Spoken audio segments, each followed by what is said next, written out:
Hello, folks. This is Andrew Gilmore with another episode of Mostly Movies, Maybe Music. And as you know, most of my shows are focused on film history in one way or another. And my guest today is someone who really is a part of film history because she is the niece of Carl Laemmle, who was the founder of Universal Studios. And some of you probably know her. Her name is Antonia Carlotta. And Antonia has a YouTube series called Universally Me. Well, it's not me, it's universally her, but I had nothing to do with it, but it's universally her, even though it's universally me. And good, we're 30 seconds into the show, and I'm already confusing myself, so there you go.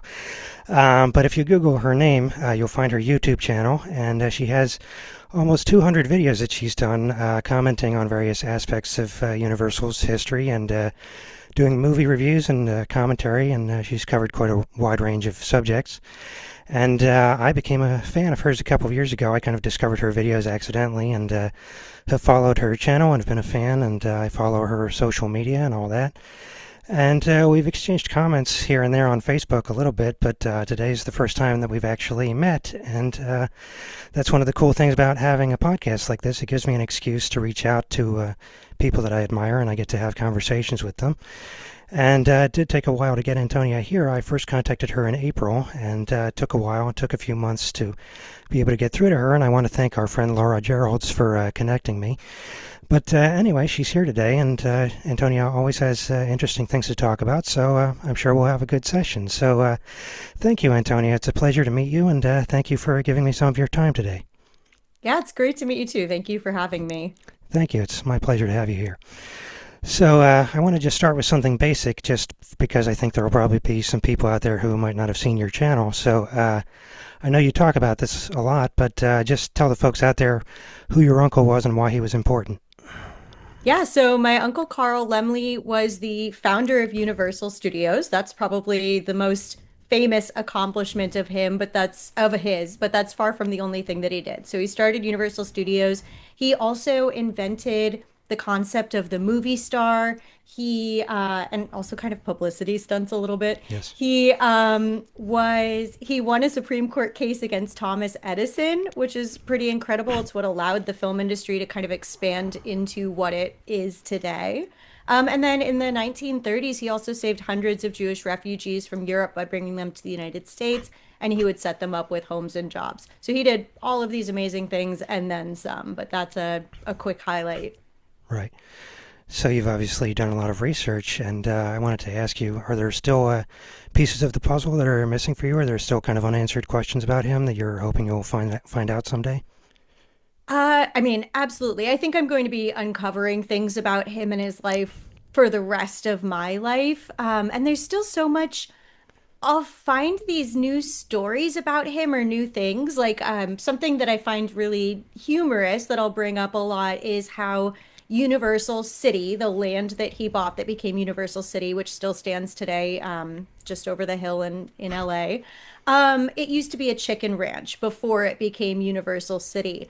And there were many years that it still acted as a functioning chicken ranch. So if you went to take a Universal City tour, so another thing that he invented was the movie studio tour. If you went to go take a tour of Universal City, you could see them make movies, you'd get a little box lunch. At the end of the day, you could pay a nickel and you could take eggs home. So I always knew this little piece about Universal having been a chicken ranch, but I only recently learned that Carl actually took great pride in this hobby of caring for his chickens, and he bought a second piece of land in Calabasas that he was where he was planning to expand his chicken ranch.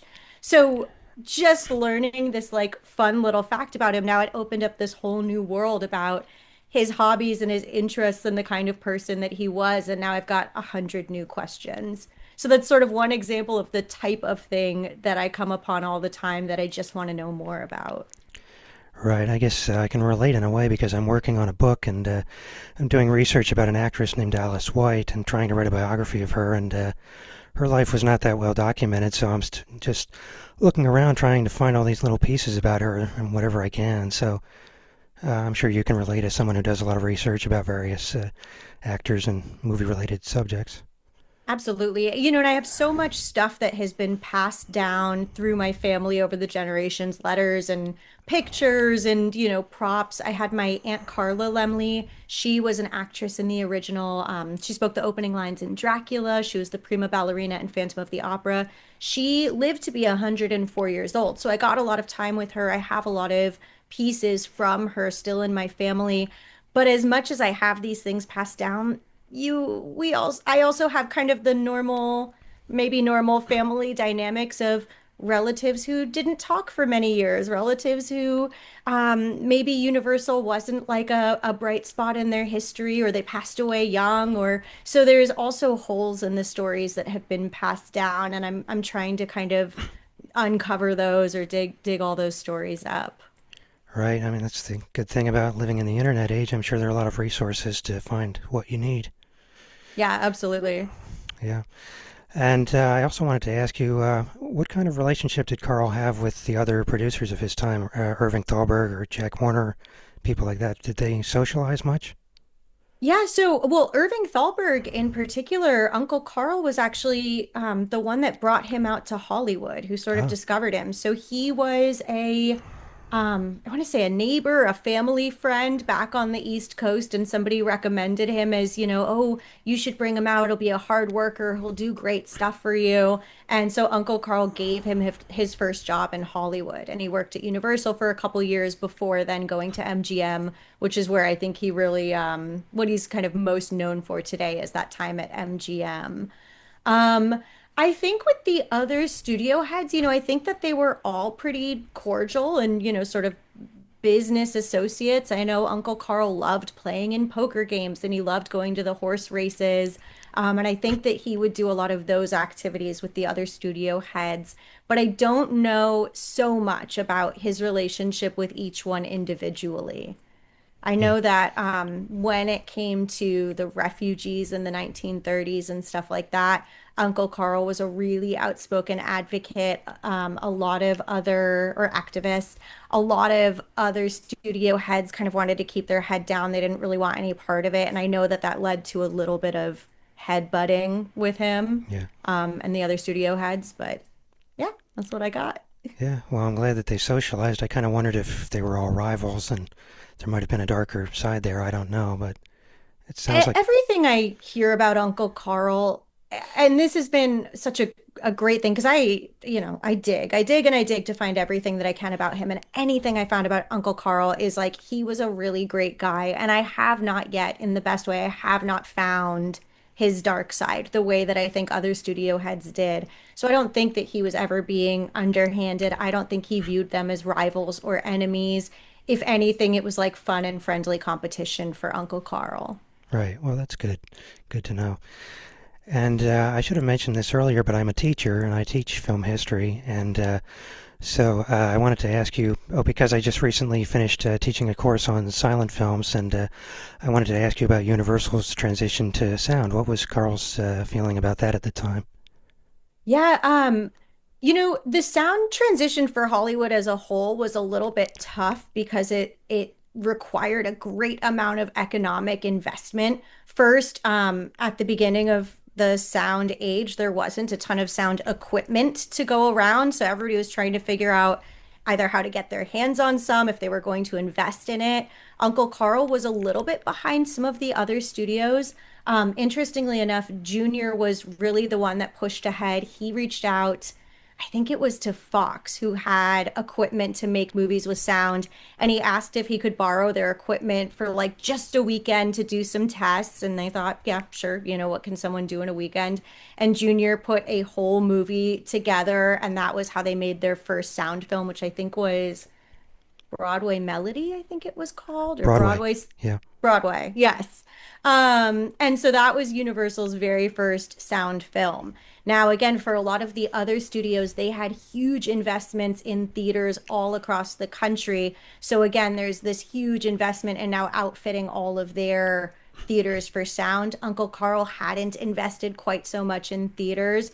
He would, send his stuff out, whatever, less in a less organized manner. I mean, organized, but I whatever. I'm not saying it right, but you get what I mean. Yeah. So anyway, so he didn't quite have the same pressure as some of the other studios during that transition to sound. And then, once sound is really coming in, it's sort of the Wild West. People are trying to figure out, well, how do we send out some films to theaters that have sound, some without, some, internationally, some in the US. How are we going to account for this? So Universal had a handful of films that had both sound cuts and silent cuts. I think Right. even Dracula was one of those. All Quiet on the Western Front was one of those. And then another thing that they experimented with was the multi-language versions of Right. films. And one of the most famous examples of this is Dracula. So during the day, the cast that, most of us know, Bela Lugosi, Helen Chandler, David Manners, Edward Van Sloan, they would all come in and film Dracula with Todd Browning. When they would go home at night, a whole different cast and crew would come in, led by director George Melford, starring Carlos Villarreal and Lupita Tovar, and using all the same sets and everything, they would film a Spanish language version of Dracula that went out internationally. And many people believe that this Spanish Dracula may be technically a little bit better than the English language version. Right. I mean, I've done courses on both silent films and on early talkies, and I'm really fascinated by all the things that were happening in that time period. There's a lot to explore there. Yeah, and I think with this, well, actually I want to give credit where credit's due because I think Paul Kohner, the producer, was really the driving force behind these multi-language versions of films. He pitched it to Uncle Carl as a way that essentially he would not be wasting the studio's space for like a third of the day, right? Because otherwise those studios were sitting empty at night. So he pitched it as this really efficient and smart business way to use the studio. He also had an ulterior motive of he was courting Lupita Tovar, who would Mm. ultimately become his wife, and he was able to give her a job and keep her in the United States longer by setting her up with Dracula and the Cat Creeps and a couple other films where they did these multi-language versions. And I Right. know with Dracula in particular, because they were filming most of their stuff after the English version had filmed, they were able to watch the dailies and make adjustments based on what they were seeing, different angles, different camera movements, stuff like that.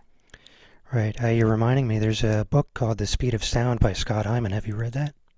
I have not read that. Oh, that's a very interesting book about that transition. I think you'd really enjoy that. So I would recommend it. I'll have to get it and add it to the shelf. Yeah. What else did I have? Well, I mentioned that I'm a teacher, and I wanted to ask you, have you ever thought about teaching? Because you obviously have the passion and enthusiasm and knowledge about movies. Yeah, I mean, I would certainly be open to it. I know it would be a great I have the passion 100%, but I know it would be a great investment in time, in Yes. energy, in, all of that, creating a curriculum, helping to guide the students. So I would love to do it, but I just don't know right now if I have that time to give. Yeah. But I could absolutely see a future world in which I do. I think you should look into it. I mean, you're basically already teaching people with your videos, so putting a lot of True indeed. information out there. But I get to, with my videos now, I get to kind of fly by the seat of my pants. I learn a new thing, I make a video about it. I find something else, I make a video about it. I Right. would have to think about the structure of a curriculum in a classroom. Yeah. And just going back a bit, I know that it took you a while to find out that your family was important. I've heard other interviews where you've talked about how that was kind of gradual for you, but were you just always interested in movies even before that? Have you just always been a movie fan growing up? To an extent, yes. I watched movies all the time as a kid. And I used to host scary movie nights in particular at my house when I was in like kind of later elementary school, early middle school. I remember we watched a lot of like It and Scream, and I Know What You Did Last Summer, and gosh, and when Scary Movie came out, making fun of all of those movies, I remember watching that too, even though it was wildly inappropriate for our age. So I always absolutely took an interest in film, but I didn't have an understanding yet of my connection to it until I was 13. I was living in Connecticut, so I was so far removed from this kind of Hollywood world. I don't think it would have meant so much to me as a kid. And I wasn't necessarily watching these films with like an academic or historic lens either. I just loved film. Yeah. And not only that, but I know you've done some acting as well, and I wanted to hear about that. I have. I did my very first community theater play when I was 4 years old. My Well, parents got me in a little bit early because I was kind of ahead of my age. So I was already reading and writing by that age. I could read my scripts and do my stuff. So my first play, I was at 4. I probably did 2 a year until I was 9, and that's when I got my first professional gig at the Goodspeed Opera House in Connecticut. So that was like a 4-month run of a show called Houdini, all about the life of the magician. And we were doing 8 shows a week. I was only going to school 2.5 days a week. I was still doing gymnastics 3 days a week. So I was probably the busiest 9-year-old you knew. And then after that, I did some shows like off Broadway in New York. And even all through high school, once I was out in LA, I did a lot of independent films and short films. And I've always, I guess, had a little bit of that creative bug in me. I just didn't realize that I was sort of living out this family history. yeah, I mean, I had never heard any of that, and that's one of the reasons I wanted to have you on here to learn things about you that I hadn't heard before. So, I know, I love that you asked yeah, that. yeah. I mean, I can, I guess I can relate in a way. I mean, I was a theater student in college, but I wasn't acting when I was 4, so I can't compete there. Um, oh, I kind of lost my train of thought a little bit here. Let me check my notes. Sorry, I do have these awkward pauses sometimes in my shows. Oh, I guess something else that just talking. I wanted to mention that we're around the same age, and I've mentioned this on my shows before that I kind of worry about how people our age or younger probably don't want to watch black and white movies, and I think a lot of that history is kind of starting to go. And you're obviously one of the people who's keeping that stuff alive. But do you find that a lot of people around our age just don't care about older movies? It sometimes yes and sometimes no. I do think, and probably especially in LA, right, where LA is such a film city surrounded by people who are so passionate about the industry. I have really found that there is such a vibrant and thriving community of people who care about old films and old Hollywood. And that probably sometimes gives me like a false sense of optimism versus if I travel somewhere else when there's less of a connection and less maybe reason to care about these old films. But I'm starting to really see through my channel that there are passionate people about film history around the world. And I think that there are so many opportunities to bring new people in. Like I'm actually a pretty big advocate for all of these remakes of the old films, how the Universal monsters are coming back, or when we remake an old movie, because I think it gives a new opportunity for people to discover the originals, to say, oh wow, that Wolfman movie was pretty interesting. I wonder what other Wolfman films exist. Right. And I think by talking about the stories, by bringing them to life through, let's say, your podcast, your channel, or but through my channel, I think that that's a really great way to bring new people into the fold.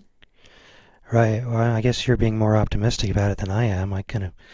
I think about how, probably the average 20-year-old today has probably never heard of, say, Charlie Chaplin or Boris Karloff or any of those people, and that's kind of starting to go. I mean, and that makes me sad, and that's kind of my feeling about it. But it sounds like you're trying to be more hopeful, so that's good. So, I I, am, and I hope maybe Hollywood will continue to make great films that feature Charlie Chaplin as a character or Boris Karloff as a character.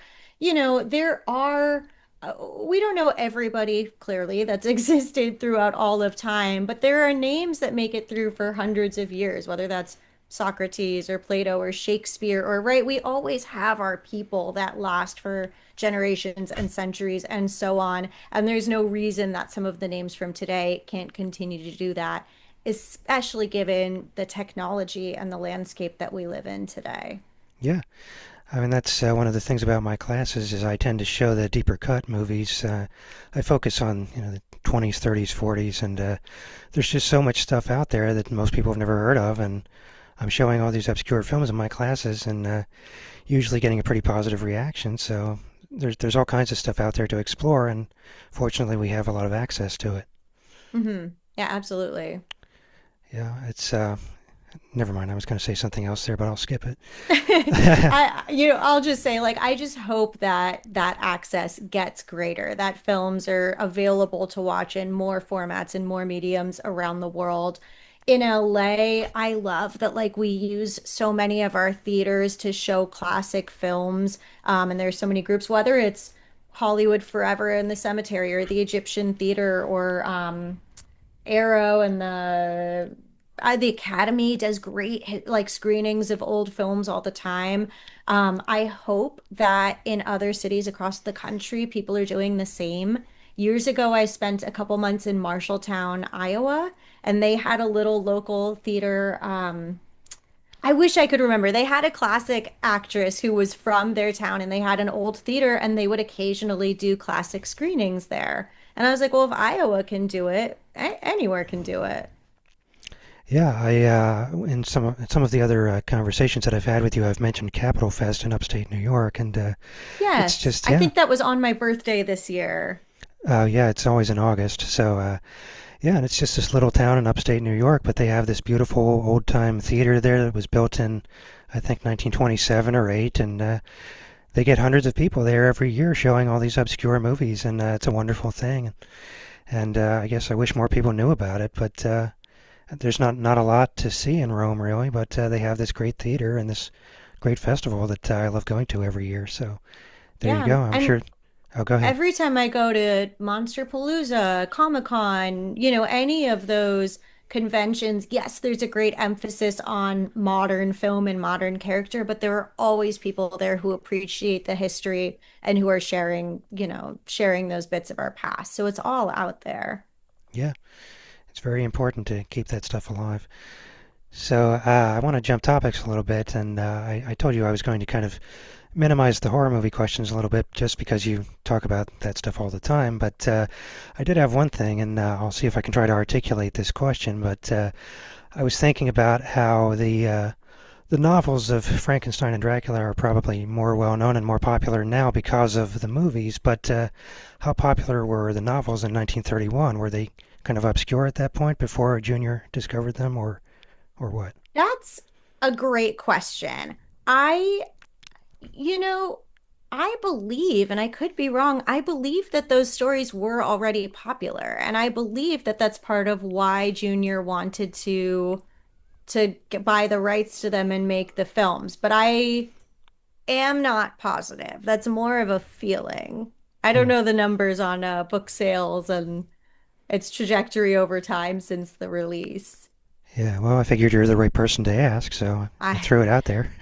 I know some of my knowledge, especially when it comes to the films themselves, is so great. And then some of those peripheral pieces, I'm like, I don't know. I know the movies so well. I know the books so, and I'm over time cobbling together the pieces of what culturally, led to the books and how they differ from the films. And, I'm bit by bit learning about it. Right. Frankenstein, the book, has a really great story behind how that was written. Have you ever heard that story? I think you talked about it in one of your videos, yeah. I probably did. Yeah. It But was the go ahead if you want to tell it. there was a volcano that had erupted somewhere, I want to say in like Southeast Asia, that caused a change in weather patterns to make it rain all summer over Europe, where Mary Shelley and Percy Bysshe Shelley and I think Lord Byron were all sort of holed up and stuck inside. So they decided to have a contest to see who could write like the scariest story. And that was how Mary Shelley conceived of Frankenstein. So I've always really loved that. There's a guy who runs screenings and stuff often at the Frida in Santa Ana. His name's Cody Chavez. And during COVID, when we were all stuck inside, he and I talked about trying to put together a scary story competition inspired by Mary Shelley's own story of being Hmm. stuck inside. But unfortunately, not too many people submitted. Oh, But that's a it good. felt like such a parallel to the past. Yeah, it's a good idea. I think somebody should try to revive that. Hmm. Um, again, I know you've done a lot of videos about horror, but I haven't heard you do, haven't seen you do too many videos about other genres. So I'm just curious what other kinds of movies you're interested in. Yeah, from time to time, I will do non-horror related videos, and I used to do a lot more. I have done a Laura LaPlante video, which Yes. Laura Gerald's book was a great, great help for. And videos about movies like Imitation of Life and All Quiet on the Western Front. So I do make videos in the non-horror spaces. They never get as much engagement Hmm. or views or excitement as the horror videos do.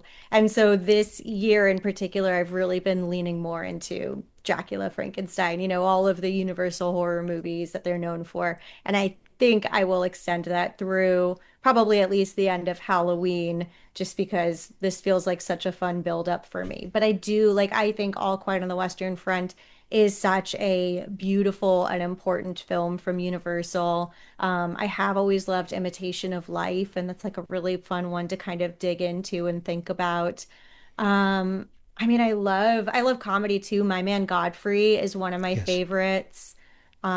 Yeah, Universal's made a ton of movies. One of the things I would really like to get more into Western films, which Universal, especially in the earlier days, they made a lot of Western movies and they were really known for that. I actually just recently got this book, High Noon, which is about Jews in the cinematic Wild West. I haven't read it yet, but I'm very, very excited to. It's by Jonathan L. Friedman, and I think this is going to be one of my entrees into Universal and the Westerns. And actually, on the cover, this right here is a picture of Carl Laemmle on a horse, I think on the Universal back lot. Right. Um, sorry, I'm losing my train of thought again. I was. So I know Having, I've been rambling you. I feel so like comfortable. It feels like a conversation. I'm yeah, not it's even supposed to be. not being very studious today. I'm just talking. Yeah, well, I'm trying to just pay attention to what you're saying, but then I lose what my next question is. That's the problem. So it's always a Fair balancing enough. act but this is my 14th interview, and that's a constant problem. So that's Oh my why, gosh, I was shocked too when you said I'm coming up on 200 videos. I think I must have stopped counting for so long it felt like I was approaching 100, and then I must have just lost track. I had no idea I was close to 200.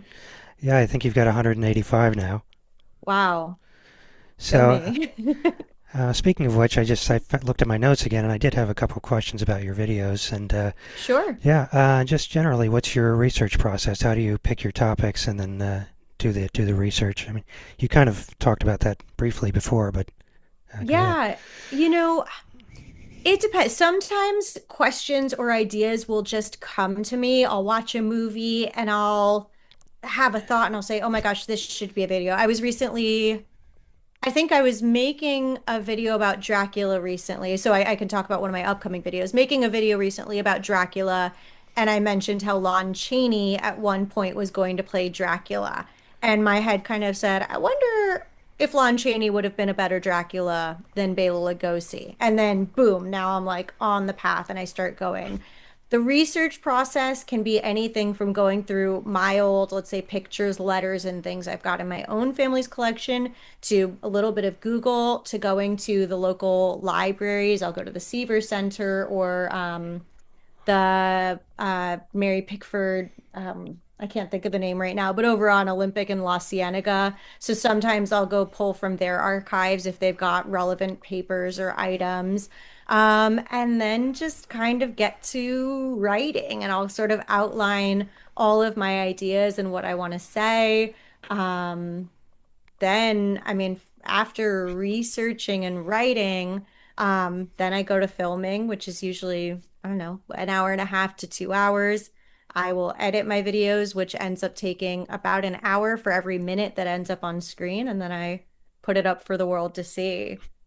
But and I talk to a lot of experts all the time. Some of that is just from going to events and meeting people in the wild, I guess I'll call it. Especially when it comes to, funny enough, to Junior Lemley, who's my own cousin, Frankenstein, a lot of those old movies. Julian David Stone, who's another author, is a really great resource. He wrote the book It's Alive.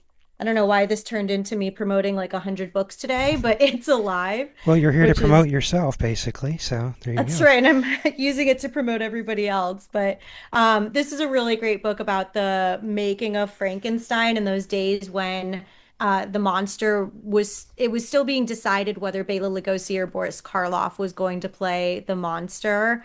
But Julian did a lot of great research for this book. So he and I will just talk a lot and I learned so much. Um, so yeah, I could put that back up later. Yeah, and one of my particular interests with old movies is I love all the actresses, particularly from the pre-code era, and I know you've done a lot of biographies of actresses, and I just wanted to ask you who some of your favorites are, particularly from the pre-code era. Hmm. It's so, I mean, it's hard to pick a favorite. And I will say it's probably especially tough for me because I have dug so much into horror over the last year at this point. So when I think of pre-code, my mind instantly goes to like Mae Clark and Helen Yeah. Chandler and, all of the Universal monster movies. Not necessarily pre-code, but I do love Claudette Colbert. I think Yes. she's absolutely wonderful on screen. Um, oh my gosh. I mean, Laura LaPlante is Yeah. really great. Lupita Tovar, beautiful. Mm. I think my mind really does end up just going straight to the Universal actresses. Yeah. Well, you mentioned Mae Clark, and I told you this story on Facebook, but I might as well tell it again since we're meeting. That I host some film screenings here in Philadelphia occasionally, and I was hosting. It's pretty obscure. There's a pre-code movie called Parole Girl with Mae Clark, and it's one of the few movies in which she gets to be the star. And I'm sorry, it's not a Universal movie. It's a Columbia movie. If you don't mind me mentioning other studios, but Yeah. sorry. But anyway, but May is very good in it, and it was an audience of maybe 50 or 60 people, and most of them had probably never heard of May Clark before. And just spontaneously after the movie, I said, "Hey, let's have a round of applause for May Clark," and like 60 people applauded. So that was one of my favorite moments as a film historian, just getting that response and to an actress that I appreciate, and that just kind of warms my heart when I think about that. So I thought you'd appreciate hearing that story. Yeah, absolutely. Absolutely. Who are some of your favorite pre-code actresses? Oh, well, thank you for asking me. I was going to try not to inject myself too much into this, but oh gosh, I love Joan Blondell. I love Kay Francis. Claudia Colbert is one of my favorites too. I'm sure I'm blanking on some names, but I mentioned Alice White, who I'm writing a biography of, and I don't, do you know her at all? Not really. Yeah, she's pretty obscure unless you're like super into pre-code movies like I am, but she worked, well, again, she worked mostly for Warner Brothers, but she did do some stuff for Universal. So, yeah, I was thinking there might actually, if I get into writing about mid 30s Universal, maybe there's some resources there that you could help me with. Yeah, And absolutely. yeah, so I'll be in touch with you about that. I'm still gathering a lot of research material for that. I haven't gotten into actual writing yet. But anyway, Nancy Carroll is another one, and probably after we hang up, I'll probably think of 10 others that I should have mentioned. Yeah, But I know that's what's gonna happen to me. I feel so on the spot. Now, like the next names coming to me, it's like, but again, it's in that universal space. It's like Zazu Pitts and yes, Una O'Connor, and those are. I think Una O'Connor is so funny in all of the movies. it's funny because Zizou Pitts was one of the stars of Capitol Fest this year, which was just a Oh, yeah, really? and that was just a couple weeks ago. So I've seen a lot of her recently, and certainly a favorite of mine as well. Oh, Thelma I Todd think is another. I heard a story that she was supposed to be in All Quiet on the Western Front. She was maybe going to play the mother in that movie. I And think you're because right. she Yeah, had played so many comedic roles when she came on screen, the audience laughed like in the test screenings. right, And so they had to scrap her because it's clearly not a comedic movie. right. And I just remembered Thelma Todd is another favorite. I don't know if you've seen any of Oh her. yeah. Yeah, I don't know a lot of her work, but of course I know her because she had the restaurant on the Pacific Coast Highway. right. She did a lot of comedy. She worked with the Marx Brothers and Laurel and Hardy, a lot of those guys, and it was quite wonderful. But unfortunately, she died at 29 under kind of mysterious circumstances, and Hmm. you've probably read that somewhere. Yes, Yeah, absolutely. yeah, In her, it was like in the car in her yes, garage, but yes, yes. yeah. So anyway, I, bel that's. yeah. Oh, go ahead.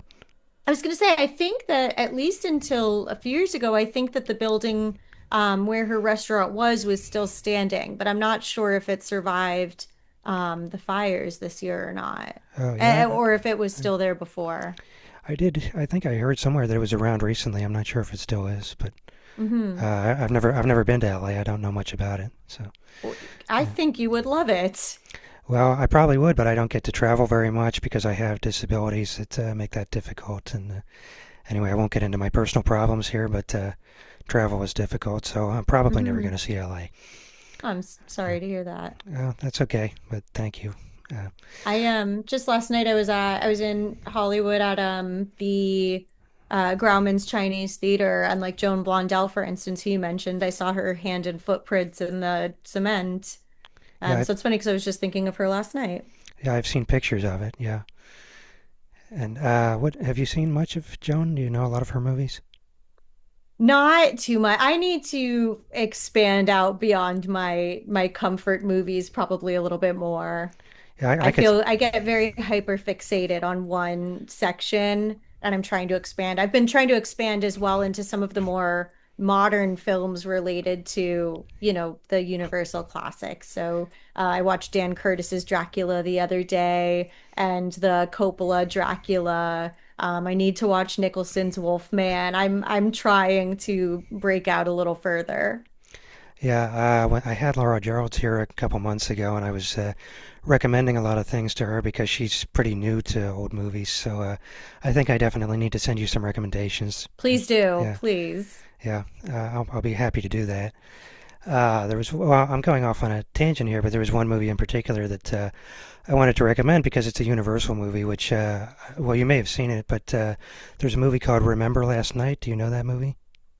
It certainly sounds familiar. It's a comedy directed by James Whale, so I think that's reason enough to recommend it. And Absolutely. it's about a group of rich people who get drunk one night, and one of them is murdered the next morning. But they're all hungover and they don't remember what happened. So then a detective comes in and they try to figure out what happened the night before. So Amazing. obviously that's the reason for the title. And I showed it in one of my classes recently, and it was a big hit. People really liked it, and it's very funny. And as I say, it's James Whale, so how can you go wrong there? I love James Whale. Yeah. So that's out there. I'm not sure if it's. I don't think it's officially on DVD anywhere, but there are bootlegs of it out there, and you can find it. So I uh, watch a lot of films on archive.org. That's where I see almost everything. yeah, and so I would recommend that one. And it's based on a novel, and I bought the novel recently. Different title. The novel is called The Hangover Murders, which is more self-explanatory. Yeah, Haven't had a chance to read that yet, but I guess I'll get back to you about the movie and the book, and see if I can get you to watch it. So yeah. absolutely. So getting back to my prepared questions, I was looking at your history on YouTube, and I didn't realize how long you've been doing the videos. It's been what, 15 years, something like that? I think a little bit over 10, but I haven't been, consistent all the time. There were years I was in school and years I was traveling or working, and only in the last few years have I been very consistent with it. Right. Yeah, I mean, I only really became aware of you in the past 2 years or something like that. Hmm. And so, at what point do you feel like you started to catch on? Because I know you have thousands of subscribers at this point. So, was there kind of a turning point where you realized more people were paying attention to what you were doing? I I think, well, I go through phases. So, I think that when I first crossed maybe 4 or 5,000 subscribers a few years ago, like maybe that was maybe a year or two ago. That felt like a big milestone for me and like I was catching on a little bit more. It was also maybe the first time, like that's still not a huge audience, but that was the first time where every now and again I would go out in public somewhere and somebody might recognize me. They Hmm. would come up to me. It could be out on the street or like especially at an event or something. Well, when you showed up today, I recognized you right away. Yeah, well, see, I made it. Yeah. So that very much felt a little bit like I was breaking through. And then just in the last 2 or 3 months, I suddenly got thousands of new subscribers. Universal invited me to the opening of the Epic Universe in Orlando, Florida, and I got to fly out for that and walk there. They called it the Celestial Carpet and get interviewed for the opening. I've been getting more, even like from you, right? Like I'm getting more requests to be on podcasts and Yeah. to speak in documentaries, and all of these things together feel like it's snowballing into making it. You know what I mean? Right. So I guess this is kind of an never mind. I'm editing myself in my head as I'm talking, and that's probably dangerous. But No. well, I was just going to ask what kind of response you've gotten to the videos in terms of. I'm sure you get a lot of comments, and you get people like me responding to what you're doing. So, just generally, what has their reaction been? Honestly, Obviously, it's mostly positive. yes, so overwhelmingly positive, which is I'm like so grateful for every single day. On YouTube, on Instagram, on Facebook, I would say those are the three main places that I am. People are so supportive. I hear all the time how the Universal movies, changed the trajectory of people's lives, whether it's making them feel more accepted or welcome in the world, whether it's getting them into film and the jobs that they chose in life. So I hear these things about how the movies have impacted people's lives, and then how my videos are helping them connect in new ways or learn something new.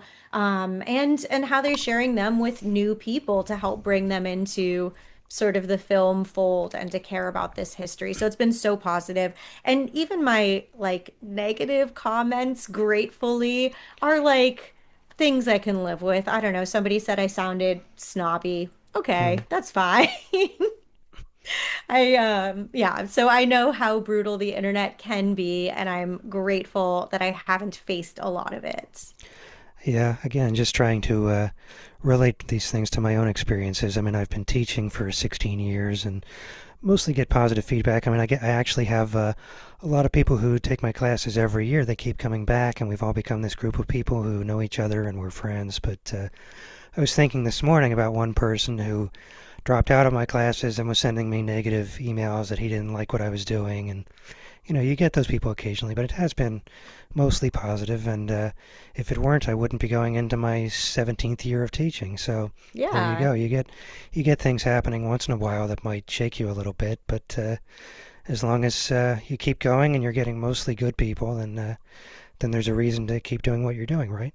It's funny how our minds will hang on to that one comment Oh yeah. for, who knows why. But yes, people coming back again and again, that's the best compliment that you can get. When I start to recognize names and people in my comments that keep coming back again and again, I mean it's building a community, It's people that care and are invested. It's great. Yes.